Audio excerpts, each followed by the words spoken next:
Alright, I'm going to give you a super quick look at Sketches School, which is one of my favourite apps to use on the iPad. It takes a little bit of getting used to and playing around, but it's lots of fun to do it. Down the left-hand side are all your different brushes and pens. The best way to get to know what these do is just play around with them. Click on them and see what they do. If at any time you make a mistake, tap on the eraser tool and erase your work.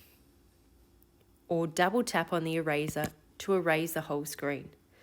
Just be careful when you're doing this with students that you remind them that if they tap erase, everything will go. Don't worry if you accidentally erase. Tap undo in the top left-hand corner to bring back your drawing. In the middle on the right-hand side are the brush thicknesses. Test them out as each brush looks very different with the thickness. Thin, medium, and thick. Let's try a different brush. Thin, medium, and thick. If you want to change the color of your brush, tap on the black square in the bottom right-hand corner to access the color palette. You'll find a range of preset colors here that you can use. You can also create a custom color by tapping and holding on the color box in the bottom right-hand corner. Move your finger or Apple Pencil through the color mixer. You can also change the color by sliding along the bar horizontally at the bottom. In the top right-hand corner, tap on the circles and lines to access the RGB sliders. You can also see a hexadecimal color in the bottom. Tap Modify when you are happy with your color. This new color is temporarily added to your color palette. If you want to color the whole screen, tap on the roller and double tap in the middle of the screen. You will need to use your finger to do this and not your Apple Pencil. Alright, let's have a quick look at some of the other features that we can use.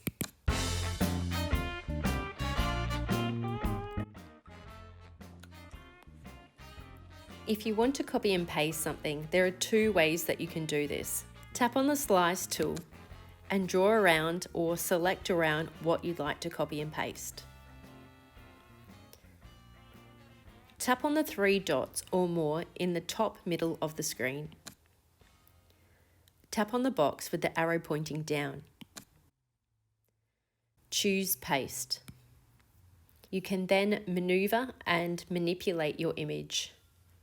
Rotate it and resize it with your fingers. At the bottom in the middle, you can either choose cross if you'd like to delete or tick if you're happy. If you'd like to paste again, tap on the three dots, tap on the box with the arrow pointing down, and tap Paste again.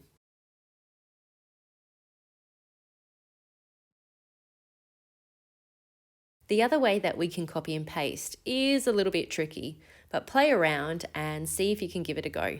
Tap on your slice tool, select around what you'd like to copy and paste, and then using two fingers, double tap on your image and pull away. This can get a little bit tricky to do. Make sure your fingers are spaced apart a little bit and double tap on your picture.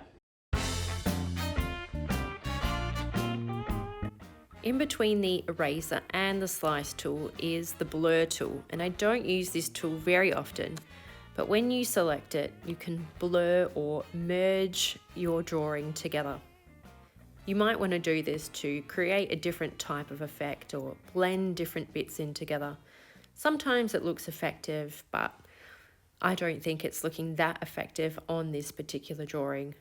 Definitely test it out though and see if it's the right tool for your drawing. Okay, so I've had a go at blurring the water to give it more of that mirror type effect that you see in water, and I don't know if I'm really too happy with it. Maybe if I was doing the reflection of the duck or something in there, it could work. Let's see what the reflection of the duck might look like. Alright, it kind of works as a bit of a reflection in the water, but you would have to play around with it a bit more and decide whether this is the tool for you or not. Now, if you can't draw a straight line on a piece of paper and you think, how am I going to draw one on an iPad with an Apple Pencil? Just use the ruler feature. Put the ruler up and draw along the ruler line. Choose your pen and draw along the ruler for a perfectly straight line. Place 2 fingers on top of the ruler and twist around to get the ruler on a different angle. Draw along the ruler at the new angle and you've now drawn some perfectly straight lines. This is really great in maths if you want to create a graph. Tap on the ruler to hide it again. If you'd like some text or a shape, tap on ABC. There are 4 different font types you can choose from. When you're using text, make sure you move it around and resize it first. Once you are happy with where your text is positioned, tap the tick at the bottom in the middle. Put in a shape by tapping ABC. Choose the shape you would like to use. And if you want to change the colour, tap on the black box in the bottom right-hand corner and choose a different colour. Move and resize the shape before tapping tick at the bottom. The last drawing feature that I'm going to show you is symmetry mode.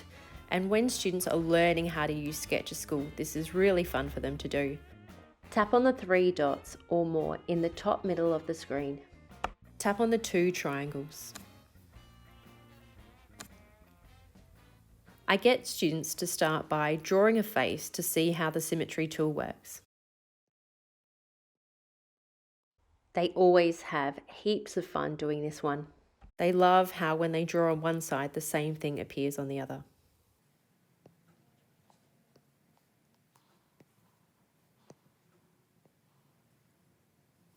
To create a new drawing, pinch in and you can tap plus.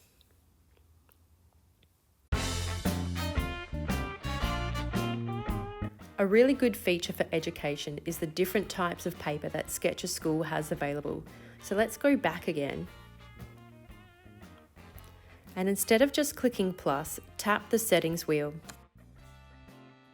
You then have options for different types of paper, such as lines, squares, dot, and school. This is really helpful if you're doing maths and graphing. Don't worry if it's too small.